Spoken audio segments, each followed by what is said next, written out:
അയാൾ എന്നെ സമ്മതിച്ചു, ഞാനാണ് അടിച്ചത്, കുത്തിയത്, കൊന്നതെന്നൊക്കെ. പക്ഷെ കോടതിയിൽ അതൊന്നും കൊണ്ടുവരാനേ പാടില്ല, ഇറലവൻ്റാണ്. ഒരു വക്കീൽ സമർത്ഥനായി മാറുന്നത് കൊണ്ട് ഒരു കേസ് എത്രമാത്രം, ഏത് കേസ് കിട്ടിയാലും പോലീസ് FIR രജിസ്റ്റർ ചെയ്യണം. ഓക്കെ, ആ FIR ഉടനെ കോടതി കൊടുക്കണം.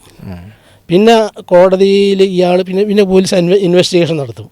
ഇൻവെസ്റ്റിഗേഷനിലാണ് എല്ലാ കാര്യങ്ങളും നടന്നത്. അപ്പോൾ പ്രതിയെ ചോദ്യം ചെയ്യും, സാക്ഷികളെ ചോദ്യം ചെയ്യും, പ്രോപ്പർട്ടി റിക്കവറി ഉണ്ടാകും. അസ്സലാമു അലൈക്കും വറഹ്മത്തുള്ളാഹി. പീസ് റേഡിയോയുടെ കൂടിക്കാഴ്ച പ്രോഗ്രാമിലേക്ക് എല്ലാ ശ്രോതാക്കളെയും ഹൃദ്യമായി സ്വാഗതം ചെയ്യുകയാണ്. കൂടിക്കാഴ്ചയിൽ ഇന്ന് നമ്മുടെ കൂടെയുള്ളത് റിട്ടയർഡ് ജില്ലാ ജഡ്ജ് അലി മുഹമ്മദ് തയ്യിൽ അവർകളാണ്. സുദീർഘമായ തൻ്റെ സർവീസ് കാലഘട്ടത്തിൽ ഇന്ത്യൻ ജുഡീഷ്യറിയുടെ ഭാഗമായി പ്രവർത്തിക്കുകയും ജുഡീഷ്യറിയുടെ വിവിധ തലങ്ങളിൽ സേവനമർപ്പിക്കുകയും ചെയ്തിട്ടുള്ള അദ്ദേഹത്തിൻ്റെ ജീവിതത്തിലെ വിവിധ ഏടുകളും ഓർമ്മകളുമാണ് നമ്മളുമായി പങ്കുവച്ചുകൊണ്ടിരിക്കുന്നത്. ഇതിൻ്റെ 3ാം എപ്പിസോഡിലേക്ക് എല്ലാ ശ്രോതാക്കളെയും ഒരിക്കൽ കൂടി സ്വാഗതം ചെയ്യുന്നു. നമ്മൾ കഴിഞ്ഞ എപ്പിസോഡുകളിൽ താങ്കളുടെ ജീവിതത്തെക്കുറിച്ച് സംസാരിച്ചു, അതേപോലെ സർവീസ് കാലഘട്ടത്തെക്കുറിച്ച് സംസാരിച്ചു. ഇനി പൊതുവെ ശ്രോതാക്കൾക്കും എല്ലാവർക്കും അറിയാൻ താല്പര്യമുള്ളൊരു കാര്യം കോടതി സംവിധാനങ്ങളുടെ പ്രവർത്തന രീതികളെക്കുറിച്ചാണ്. അപ്പോൾ എങ്ങനെയാണ് നമ്മുടെ രാജ്യത്തെ കീഴ്ക്കോടതി മുതൽ മേൽക്കോടതി വരെ ഉള്ള അതിൻ്റെ ഒരു ഘടന എങ്ങനെയാണ് എന്നൊന്ന് വിശദീകരിക്കാം. കീഴ്ക്കോടതി മുതൽ ജില്ലാതലം വരെ പറയുകയാണ് 2 സെക്ഷനായിട്ടാണ് പോവുക. ക്രിമിനൽ സൈഡാണെങ്കിൽ ഫസ്റ്റ് സ്റ്റെപ്പ് മജിസ്ട്രേറ്റ് കോടതി, ഫസ്റ്റ് ക്ലാസ് മജിസ്ട്രേറ്റ് കോടതി. പിന്നെ സെഷൻസ് കോടതി, നേരെ അപ്പീലൊക്കെ പോകുന്നത് സെഷൻസ് കോടതിയിലേക്കാണ്. പക്ഷേ അതിന് മുമ്പ് സ്റ്റെപ്പാണ് CJM, ചീഫ് ജുഡീഷ്യൽ മജിസ്ട്രേറ്റ്. ഈ ചീഫ് ജുഡീഷ്യൽ മജിസ്ട്രേറ്റിൻ്റെ ജൂറിസ്ഡിക്ഷൻ എന്ന് പറഞ്ഞാൽ ആ ജില്ലയിലെ എല്ലാ മജിസ്ട്രേറ്റ്മാരുടെയും അഡ്മിനിസ്ട്രേറ്റീവ് ഹെഡാണ് അവരുടെ ചീഫ് ജുഡീഷ്യൽ മജിസ്ട്രേറ്റ്.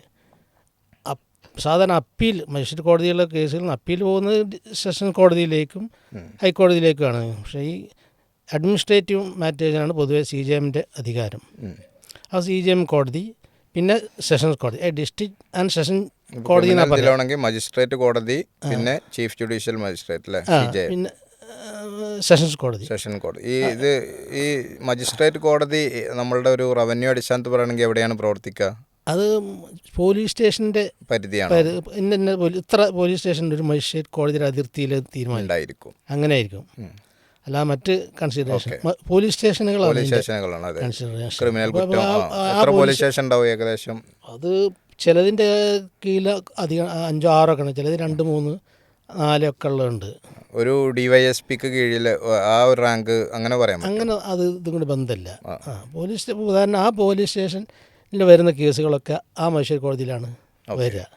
അങ്ങനെയാണ് ജുറിസ്ഡിക്ഷൻ ഉണ്ടായിരിക്കുക. പിന്നെ CJM, പിന്നെ സെഷൻസ് കോടതി. ഈ സാധാരണ കോടതി അതായത് ഒരു ജഡ്ജി തന്നെ ആയിരിക്കും ഡിസ്ട്രിക്ട് ആൻഡ് സെഷൻ കോടതി എന്ന് പറയാം. District and session judge. ഇപ്പം ഞാനൊക്കെ ഡിസ്ട്രിക്ട് ആൻഡ് സെഷൻ ജഡ്ജിയാണ്.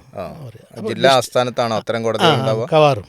ചിലയിടത്ത് മാത്രം ജുഡീഷ്യൽ ഡിസ്ട്രിക്റ്റ് വേറെ ആയിരിക്കും.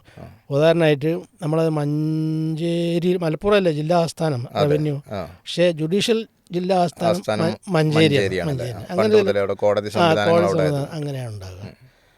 അപ്പോൾ ഈ ഡിസ്ട്രിക്ട് ആൻഡ് സെഷൻ ജഡ്ജി എന്ന് പറയാം. അതായത് ഒരാളൊന്നായിരിക്കും. സിവിൽ കേസ് കൈകാര്യം ചെയ്യുമ്പോൾ ഡിസ്ട്രിക്ട് ജഡ്ജി, സെഷൻസ് കോടതി ക്രിമിനൽ കേസാണെങ്കിൽ സെഷൻ ജഡ്ജി. അപ്പോൾ ജഡ്ജ്മെൻറ്റിലേ അത് എഴുതുള്ളൂ. ഇപ്പോൾ judgment India court of session judge, മറ്റേ ഡിസ്ട്രിക്ട് ജഡ്ജി എന്ന് പറയും. ആളൊന്നായിരിക്കും. ഇതാണ്. പിന്നെ മാറിയിരിക്കില്ല, അത് തന്നെ ആ സ്ഥാനം തന്നെ ആയിരിക്കും, സെയിം സീറ്റ് തന്നെ. പിന്നെ ഹൈക്കോടതി കേസ് പരിഗണിക്കുന്നതിൽ എന്താണ് ഈ വ്യത്യാസം? ജില്ലാ ജഡ്ജും സെഷൻ ജഡ്ജും തമ്മിലുള്ള? ക്രിമിനൽ മർഡർ കേസാണെങ്കിൽ ഒരു മർഡർ കേസ് വിചാരണ ചെയ്യുകയാണെങ്കിൽ അത് സെഷൻസ് കോടതിയായിട്ട് പരിഗണിക്കും. സെഷൻസ് ജഡ്ജാണ് അത് വിചാരണ ചെയ്യേണ്ടത്. ആ ജഡ്ജി അധികാരമുള്ളത് അദ്ദേഹത്തിന്. ട്രയൽ നടത്തുക, വിധി പറയുക, അതൊക്കെ തന്നെ. പിന്നെ അപ്പീൽ കേൾക്കുക, മജിസ്ട്രേറ്റ് കോടതിയിൽ നിന്നൊക്കെയുള്ള അപ്പീൽ ഡിസ്പോസ് ചെയ്യും. അപ്പോൾ സിവിൽ കേസാണെങ്കിലോ ആൾ തന്നെ ഡിസ്ട്രിക്ട് ജഡ്ജി എന്ന് മാത്രമേ പറയുള്ളൂ. പിന്നെ സെഷൻ എന്നുള്ളത് ക്രിമിനൽ കുറ്റാവുമ്പോൾ ചേർക്കുന്ന ഒരു അധിക പദമാണ്. അതിന് മുകളിൽ ഹൈക്കോടതി. ഹൈക്കോടതിയിലാവുമ്പോൾ വിവിധ ബെഞ്ചുകളായിട്ടല്ലേ ആ, അത് ഹൈക്കോടതിയിലാണ് ബെഞ്ചുകൾ ഉള്ളത്. ബെഞ്ചുകൾ തുടങ്ങുന്നത് ഹൈക്കോടതിയിലാണ്. ഡിസ്ട്രിക്ട് ജഡ്ജിലൊക്കെ ഈ ബെഞ്ചുകൾ എന്ന് പറയുമ്പോൾ അതിൻ്റെ ഒരു എങ്ങനെയാണ് അത് വരുന്നത്? അത് സിംഗിൾ ബെഞ്ചുണ്ട്, പിന്നെ ഡിവിഷൻ ബെഞ്ചുണ്ട്, ഫുൾ ബെഞ്ച്, ഇങ്ങനെയൊക്കെ. അത് ഒരു കേസിൻ്റെ ഡിവിഷൻ ബെഞ്ചിൽ ഡിവിഷൻ ബെഞ്ച് എനിക്ക് തോന്നുന്നു രണ്ട് പേര്, 2 ജഡ്ജായിരിക്കും. പിന്നെ ഫുൾ ബെഞ്ച് ആണെങ്കിൽ അതിൽ 3-4 ഒക്കെ ഉണ്ട്. ഈ കോടതിയിൽ ഈ ഭരണഘടനാ ബെഞ്ച് എന്ന് പറഞ്ഞാൽ അങ്ങനെ വലിയ ഭരണഘടനാ പ്രശ്നമുള്ളതൊക്കെ ഫുൾ ബെഞ്ച്. അത് സുപ്രീം കോടതിയിലും അതുപോലെ തന്നെ ഉള്ളതായിരിക്കും. ഈ ഫുൾ ബെഞ്ചിൽ മാത്രമാണോ ചീഫ് ജസ്റ്റിസ് വരിക? അങ്ങനൊന്നുമില്ല, അങ്ങനൊന്നും ഉണ്ടാവില്ല. ചീഫ് ജസ്റ്റിസ് എല്ലാത്തിലും ഇരിക്കും. അതൊക്കെ അവരുടെ സൗകര്യം ചെയ്യുന്നതാണ്, അവരുടെ അറേഞ്ച്മെൻ്റാണ്. ഓക്കെ, അത്രയേ ഉള്ളൂ, അതിൽ വലിയ വ്യത്യാസമൊന്നുമില്ല. ഹൈക്കോടതിന് ശേഷം സുപ്രീം കോടതിയിൽ പോകണമെങ്കിൽ കുറച്ച്, ഇപ്പോൾ സിവിൽ കോടതിയിൽ, ഇപ്പോൾ സിവിൽ കേസാണെങ്കിൽ ഫസ്റ്റ് അപ്പീൽ ഡിസ്ട്രിക്ട് കോടതി പോകും. പിന്നെ സെക്കൻഡ് അപ്പീലായിട്ട് ഹൈക്കോടതി പോകും. സെക്കൻഡ് അപ്പീൽ പോകണത്തിന് പെട്ടെന്നാണ് പോകുന്നത്, ഒരു ആസ് ഓഫ് റൈറ്റ് പോകില്ല. സബ്സ്റ്റാൻഷ്യൽ ക്വസ്റ്റ്യൻ ഓഫ് ലോ ഒക്കെ വേണം. വലിയ നിയമപ്രശ്നം സെക്കൻഡ് അപ്പീൽ. പിന്നെ അപ്പീൽ റൈറ്റ് ആണ്. റഫറൻസ് മോഡലാണോ ഹൈക്കോടതി പ്രവർത്തിക്കുന്നത്? അല്ല, സെക്കൻഡ് അപ്പീൽ പോകും. സെക്കൻഡ് അപ്പീലിന് സബ്സ്റ്റാൻഷ്യലായിട്ട് ക്വസ്റ്റ്യൻ ഓഫ് ലോ ഒക്കെ ഉണ്ടെങ്കിൽ എൻ്റർടൈൻ ചെയ്യുള്ളൂ. പക്ഷെ നമ്മൾ പല കേസുകളിലും നേരിട്ട് നമ്മൾ ഇപ്പോൾ അതുണ്ട്, സർവീസ് കേസുകളൊക്കെ നേരിട്ട് ഹൈക്കോടതിയിലേക്ക് പോകും. റിട്ട് ജൂറിസ്ഡിക്ഷൻ ഉണ്ട് വേറെ, അത് റിട്ട് പെറ്റീഷനായിട്ടാണ് പോകുന്നത്. ഇത് സാധാരണ സിവിൽ കേസുകൾ പോകണം. സിവിൽ കേസുകൾ താഴ്ന്നു തുടങ്ങിയിട്ടേ മുകൾക്ക് കയറാം. മറ്റേ റിട്ട് പെറ്റീഷൻസ് ഉണ്ട്, അത് നേരിട്ട് പോകും. അത് ഭരണഘടന 226 ആർട്ടിക്കിൾ അനുസരിച്ചുള്ള ജൂറിസ്ഡിക്ഷൻ ഉണ്ട്, അങ്ങനെ പോകും. അപ്പോൾ അത് ഇപ്പോൾ ഹൈക്കോടതിയിൽ തന്നെ സുപ്രീം കോടതി പോകണമെങ്കിൽ തന്നെ അവിടെ സ്പെഷ്യൽ ലീവ് പെറ്റീഷനൊക്കെ വേണ്ടിയത്. അതായത് അത്രക്ക് അർജൻസി ഉണ്ടെങ്കിൽ, കാരണം അത്രക്ക് വലിയ വലിയ കേസുകളിലൊക്കെ നമ്മൾ കാണാറുണ്ട്. അതുപോലെ പോകുള്ളൂ.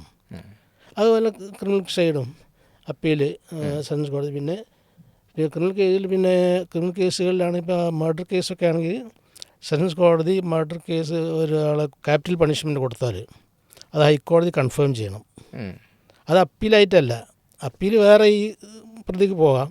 പക്ഷെ സ്വാഭാവികമായി തന്നെ ഇത് നല്ലൊരു വരണമെങ്കിൽ ഹൈക്കോടതി കൺഫേം ചെയ്യണം. ഓക്കെ, അവിടെ ഇതുപോലുള്ള പരിഗണനകളും ആർഗ്യുമെൻ്റൊക്കെ നടക്കും, അങ്ങനെ പരിഗണിക്കുക. പിന്നെ ഇതുപോലെ തന്നെ സ്പെഷ്യൽ ലീവിലൊക്കെയാണ് സുപ്രീം കോടതി പോവുക.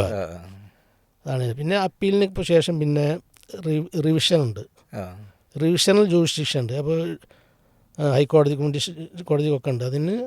അത് ആസ് ഓഫ് റൈറ്റ്, ഒരു അവകാശം എന്നുള്ളത് പറ്റില്ല. അപ്പീൽ നിലവിലില്ലെങ്കിൽ, അപ്പീൽ പോകാൻ പറ്റാത്ത കേസാണ് ഈ റിവിഷനിൽ. അതുതന്നെ സ്പെഷ്യൽ ഇറഗുലാരിറ്റി ഒക്കെ ഉണ്ടെങ്കിൽ, അതായത് സീരിയസ് ഇറഗുലാരിറ്റി, ഇല്ലീഗാലിറ്റി, ഇങ്ങനെയൊക്കെയുള്ള കേസുകളിൽ റിവിഷൻ പോകും. അത് റൈറ്റായിട്ടല്ല, അപ്പീലില്ലാത്ത കേസിൽ ഇങ്ങനത്തെ സ്പെഷ്യൽ സർക്കംസ്റ്റാൻസ് റിവിഷനായിട്ട് നിയമത്തിൻ്റെ പഴുതുകളുള്ള. പിന്നെ വേറെ റിവിഷൻ, അതും സുപ്രീം കോടതി വരെ ഉണ്ട്. പിന്നെ ഇതുണ്ട് റിവ്യൂ. നേരത്തെ വിധിച്ച കേസുകൾ അത് അതേ കോടതിയാണ് റിവ്യൂ കേൾക്കേണ്ടത്. ഞാൻ ഒരു കോടതി വിധിച്ച ആ കോടതി തന്നെ റിവ്യൂ ചെയ്യുക. സെയിം കോടതിയാണ്. ജില്ലാ കോടതി വിധിച്ച കേസ് ജില്ലാ കോടതി റിവ്യൂ, ഹൈക്കോർട്ടല്ല റിവ്യൂ പോകേണ്ടത്. അല്ലല്ല, ഹൈക്കോടതിയിൽ അപ്പീലിന് പോയാൽ തിരിച്ച് ജില്ലാ കോടതിയിലേക്ക് റിവ്യൂവിന് വിടുക ചെയ്യാം. അല്ലല്ല, റിവ്യൂ എന്ന് പറഞ്ഞാൽ അത് റിമാൻഡ് ചെയ്യുന്ന വേറെ കേസുണ്ട്. ഹൈക്കോടതി പോകുന്ന കേസ്, ചില കേസുകൾ ഹൈക്കോടതി ഇതൊന്നും കൂടെ ഡിസ്ട്രിക്ട് കോടതി ലോവർ കോർട്ട് കൺസിഡർ തോന്നുകയാണെങ്കിൽ റിമാൻഡ് ചെയ്യും. റിവ്യൂ എന്ന് പറഞ്ഞത് അതിന് വളരെ സ്ട്രിക്റ്റ് സർക്കംസ്റ്റാൻസ് ഉണ്ട്. ഇപ്പോൾ അപ്പാരൻ്റായിട്ട് on the face of the റെക്കോർഡിന് തെറ്റുണ്ടെങ്കിൽ, പിന്നെ പ്രധാനമായിട്ടും മജിസ്ട്രേറ്റ് കോടതികളിലും ക്രിമിനൽ കോടതി മജിസ്ട്രേറ്റ് കോടതിന് റിവ്യൂ ചെയ്യാനുള്ള ഒരു പവർ ജനറലായിട്ടില്ല. ഉദാഹരണമായിട്ട് വിധിക്കുന്ന സമയത്ത് ഒരു സാക്ഷി ഹാജരാവാൻ സാധിക്കാതെ വന്നു, പിന്നീടാണ് സാക്ഷി, അതിന് പരിഗണിക്കില്ല. കാരണം ജഡ്ജ്മെൻറ്റ് സൈൻ ചെയ്ത് കഴിഞ്ഞാൽ പിന്നെ റിവ്യൂ ഇല്ല.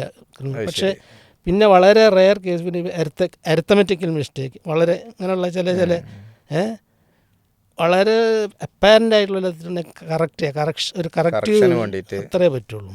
ക്രിമിനൽ കേസിൽ പൊതുവെ റിവ്യൂവിന് പോയാൽ ആ കേസിൽ എന്തെങ്കിലും മാറ്റങ്ങൾ വരാറുണ്ടോ, അതോ ജഡ്ജിമാർ പൊതുവെ? അത് വളരെ റെയറായിരിക്കും. കാരണം വെച്ചാൽ മിക്കവാറും എല്ലാം കൺസിഡർ ചെയ്തിട്ടാണല്ലോ. പിന്നെ അന്തിമ വിധി എന്നാണല്ലോ പറയാറുള്ളത്. പിന്നെ അപ്പീലുണ്ടല്ലോ, ഇതൊക്കെ. പിന്നെ റിവ്യൂ എന്ന് പറഞ്ഞാൽ അത്രക്ക് സീരിയസ് ആയിട്ടുള്ള മിസ്റ്റേക്സോ അതൊക്കെ ഉണ്ടെങ്കിൽ ആ കോടതി റിവ്യൂ ചെയ്യും. ഇതാണ് എൻ്റെ രീതി. ഇനി ഒരു സാധാരണക്കാരൻ ഒരു കേസ് ഫയൽ ചെയ്യുന്ന ഘട്ടങ്ങൾ പറഞ്ഞാൽ എങ്ങനെ ഫയൽ ചെയ്യാന്ന് പറഞ്ഞാൽ ഇപ്പോൾ 2 രീതിയിലുണ്ടത്. ഇപ്പോൾ ക്രിമിനൽ സാധാരണ സിവിൽ കേസാണെങ്കിൽ നമ്മൾ മുനിസിപ്പൽ കോടതിയിൽ ജുഡീഷ്യലിൽ വരുന്നതാണെങ്കിൽ അവിടെ അന്യായം പ്ലെയിൻ്റെ ഫയൽ ചെയ്യും. അത് കഴിഞ്ഞാൽ പിന്നെ അതിൻ്റെ ഡിഫൻഡൻറ്റിന് പ്രതിക്ക് നോട്ടീസ് പോയി അവർ വന്ന് അവരുടെ പത്രിക സമർപ്പിക്കും. അങ്ങനെ 2 പത്രിക കഴിഞ്ഞാൽ പിന്നെ കോടതിക്ക് ഒരു ഇഷ്യൂ ഫ്രെയിം ചെയ്യലുണ്ട്. ചോദിക്കട്ടെ, ഈ കോടതി ഇടപെടുന്നതിന് മുമ്പ് ഇപ്പം നമ്മളെ വക്കീൽ നോട്ടീസ് അയക്കാന്നാണ് ഒരു പരിപാടി നമ്മൾ കാണാറുണ്ട്. അത് ചില കേസുകളിലൊക്കെ വക്കീൽ അത് നോട്ടീസ് കോടതിക്ക് പുറത്ത് തീർപ്പാക്കാൻ വേണ്ടിയിട്ടാണ് അങ്ങനെ ചെയ്യുക. അതിനുള്ള സാഹചര്യം ഉണ്ടാവും അതിന്.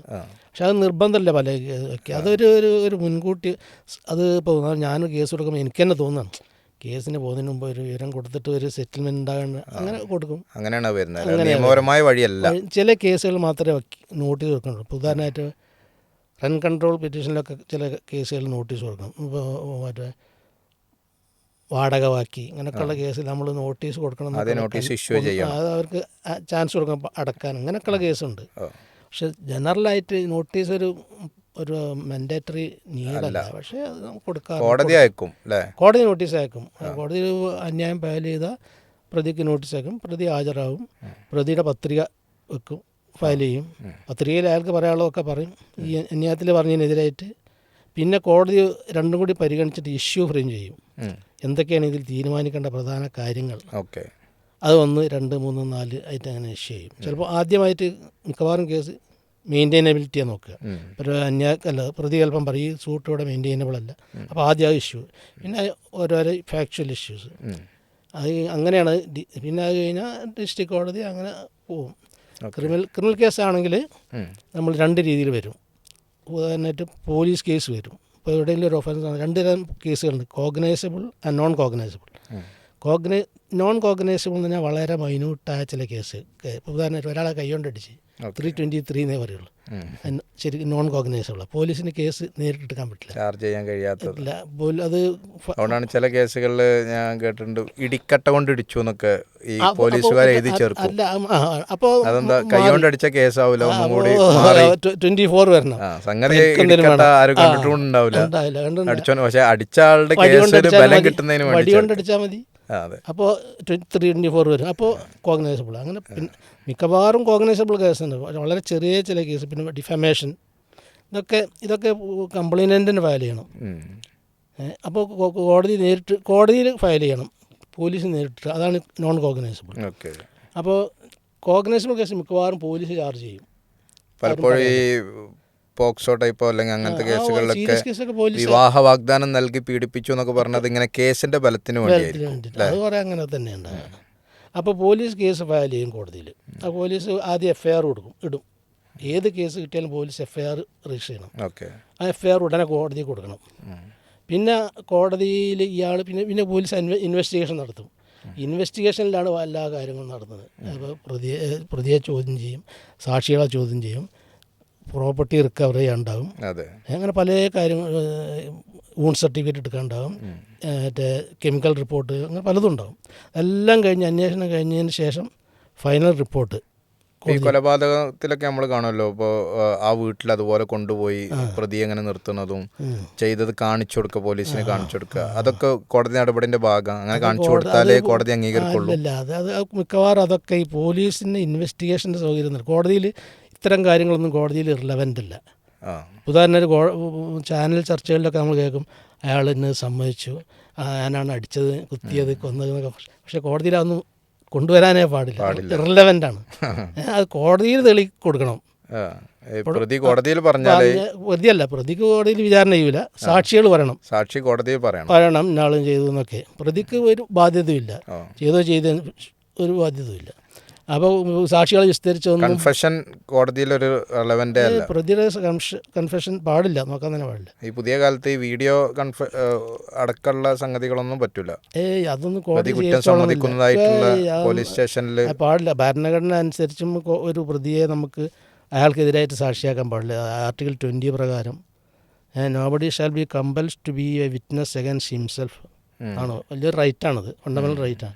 അതുകൊണ്ട് കോടതി പ്രതിയെ കൊണ്ട് പറയിപ്പിക്കുക, ഇതൊന്നും വലിയ കാര്യം ഉണ്ടാവില്ല, ഒരു കാര്യമില്ല. കോടതി പോലീസുകാർ തുടർന്ന് വരുന്ന അതെന്ന് വെച്ചാൽ അവർക്ക് സൗകര്യമായിരിക്കും, അവർക്ക് പലതും കണ്ടുപിടിക്കാനും പിന്നെ ഉണ്ട് നമ്മൾ കൺഫെഷൻ ഇറലവൻ്റ് ആകുന്ന ഒരു ഭാഗമുണ്ട്, അതായത് സെക്ഷൻ 27 റിക്കവറി എന്ന് പറയും. എവിഡൻസ് ആകെ സെക്ഷൻ 27 പ്രകാരം പ്രതി ഒരു കാര്യം പറയുകയും അതിനനുസരിച്ച് പോയിട്ട് കണ്ടെടുക്കുകയും ചെയ്ത് അത് തെളിയിച്ചാൽ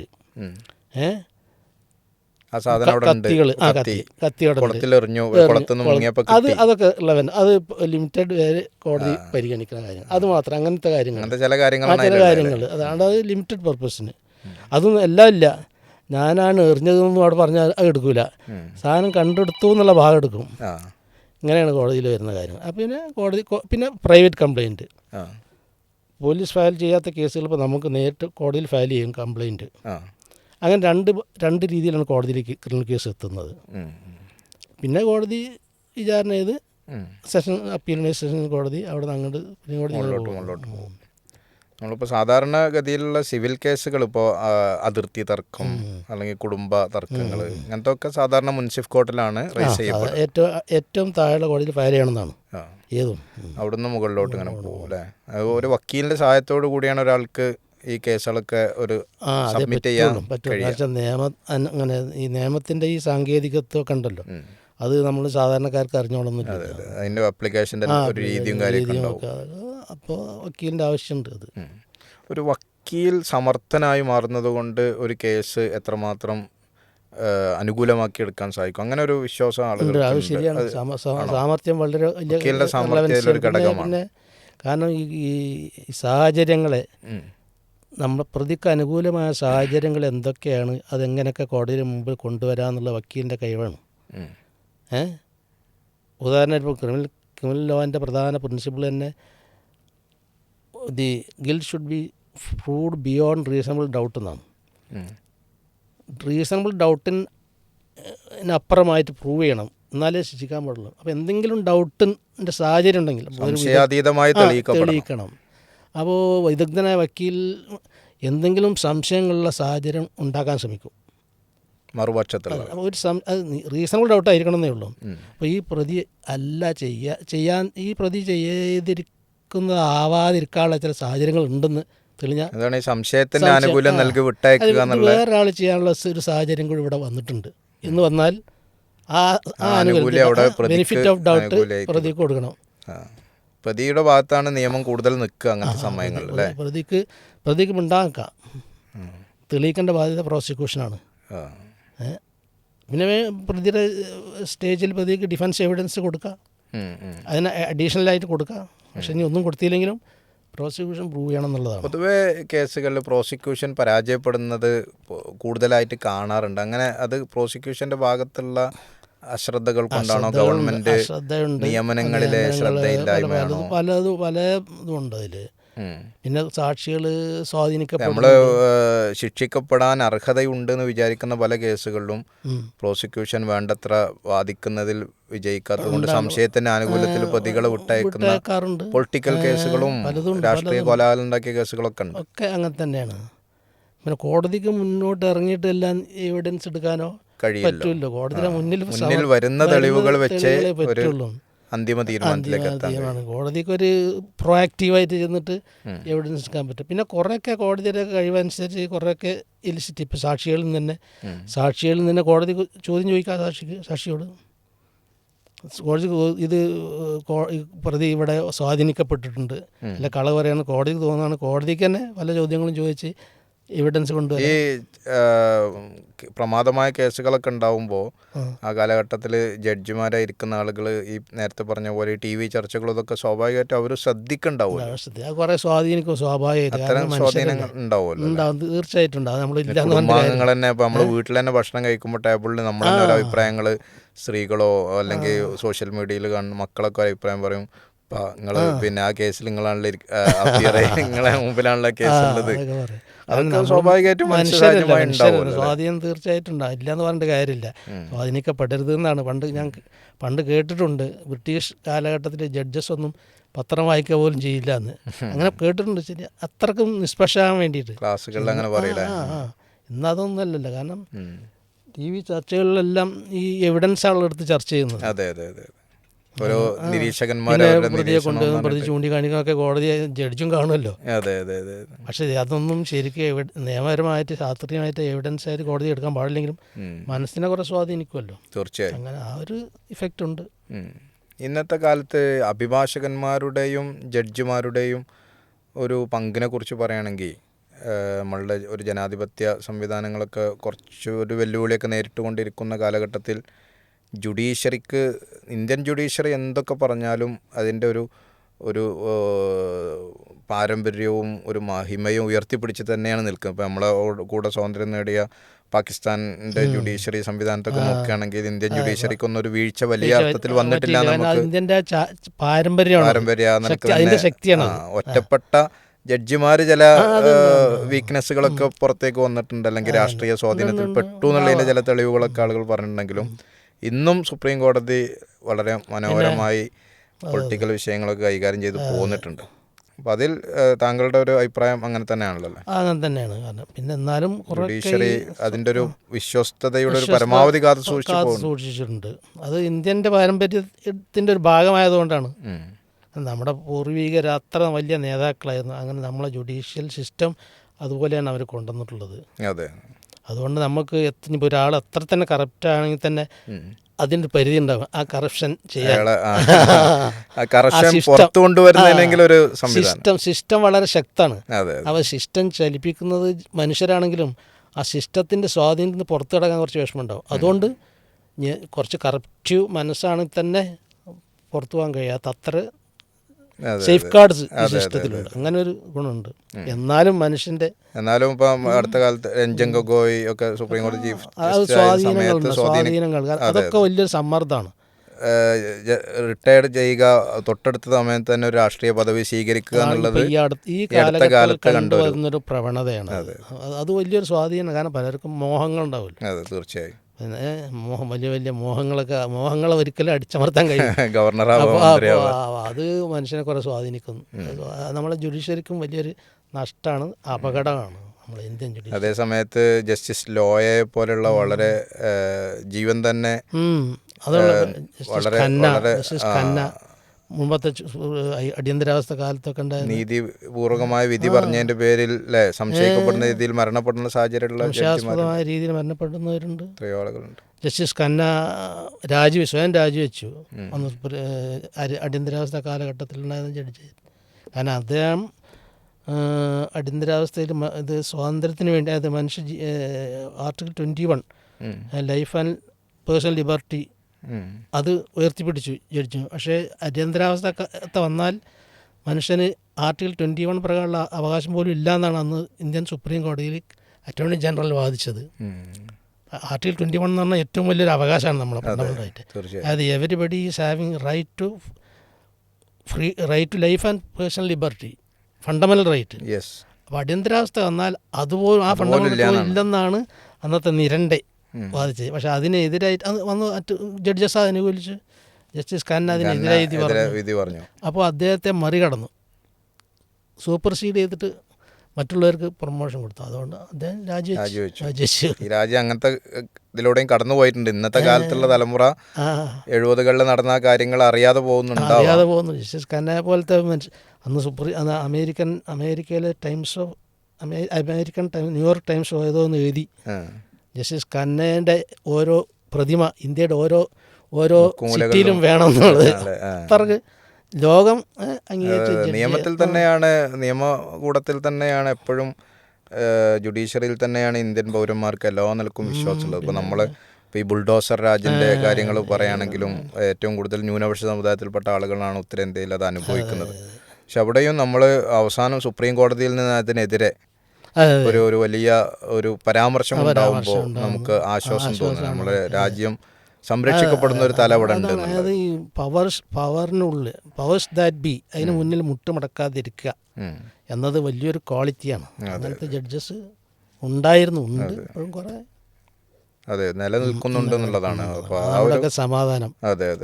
ഇപ്പോൾ വിചാരണ തടവുകാർ, വിചാരണ ഇല്ലാതെ തടവുകളിൽ കഴിയുന്ന ആളുകളുടെ കേസും സുപ്രീം കോടതി മുന്നിൽ വരുമ്പോൾ അതിലൊക്കെ ഒരു പ്രതീക്ഷയുടെ വാചകങ്ങളും കാണുന്നുണ്ട്. ജാമ്യം നൽകണം എന്നുള്ള എത്രയോ ആളുകൾക്ക് ജാമ്യം കിട്ടുന്നപ്പോൾ പിന്നെ പറഞ്ഞ പ്രോസിക്യൂഷൻ്റെ സഹകരണം വേണം. ആ ഇപ്പം എന്തെങ്കിലും രാജ്യരക്ഷയെ അപകടപ്പെടുത്തുന്നു എന്നൊക്കെ പ്രോസിക്യൂഷൻ ഭാഗത്ത് നിന്ന് ഇങ്ങനെ പറയുമ്പോഴേ അതെ ജഡ്ജസിനും അല്പം ഒന്നും പരിഗണിക്കാതെ വയ്യ. പരിഗണിക്കാതിരിക്കാൻ കഴിയാം. അങ്ങനെയുള്ള കുറേ ഉണ്ട് സമ്മർദ്ദങ്ങൾ.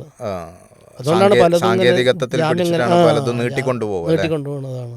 ഇന്ത്യൻ ഭരണഘടന നമ്മൾ സംസാരിച്ചു. ഇന്ത്യൻ ഭരണഘടന ഓരോ പൗരനും നൽകുന്ന അടിസ്ഥാന അവകാശങ്ങൾ താങ്കൾ ഒന്ന് വിശദീകരിക്കാം. ഇന്ത്യൻ ഭരണഘടന ഫണ്ടമെൻ്റൽ റൈറ്റ്സ്, അതായത് പാർട്ട് 3 നമ്മുടെ കോൺസ്റ്റിറ്റ്യൂഷൻ്റെ 3-ാം ഭാഗമാണ് ഫണ്ടമെൻ്റൽ റൈറ്റ്സ് പറയുന്നത്. ഓക്കെ. ഇന്ത്യൻ ഭരണഘടന നൽകുന്ന ഏറ്റവും വലിയ ഫണ്ടമെൻ്റൽ റൈറ്റ്സാണ് ലോകത്തിൽ മറ്റ് പല ഭരണഘടനകൾ നൽകുന്നതിനേക്കാളും. ഓക്കെ. ഉദാഹരണം എല്ലാ ഫണ്ടമെൻ്റൽ റൈറ്റ്സും അടിസ്ഥാനപരമാണ് എന്ന് നമുക്ക് പറയാം. ഏറ്റവും പ്രധാനപ്പെട്ട 1, 2, 3 പറയുകയാണെങ്കിൽ ഉദാഹരണമായിട്ട് ആർട്ടിക്കിൾ 14, അതായത് നിയമത്തിന് എല്ലാവരും തുല്യ, equality before law and equal but അത് മനുഷ്യനാണ് കൊടുക്കുന്നത്, പൗരനല്ല. നമ്മൾ ഭരണഘടനയിലെ പല അവകാശങ്ങൾ പൗരന്മാർക്കാണ്. ചില 2-3 അവകാശങ്ങൾ മാത്രമാണ് എല്ലാവർക്കും, ഇന്ത്യയിലുള്ളവർക്ക്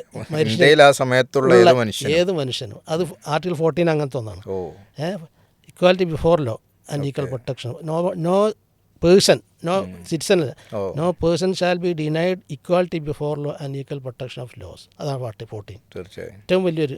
പിന്നെ article 19 freedom of speech and expression, അഭിപ്രായം തുറന്നു പറയാനുള്ള അവകാശം.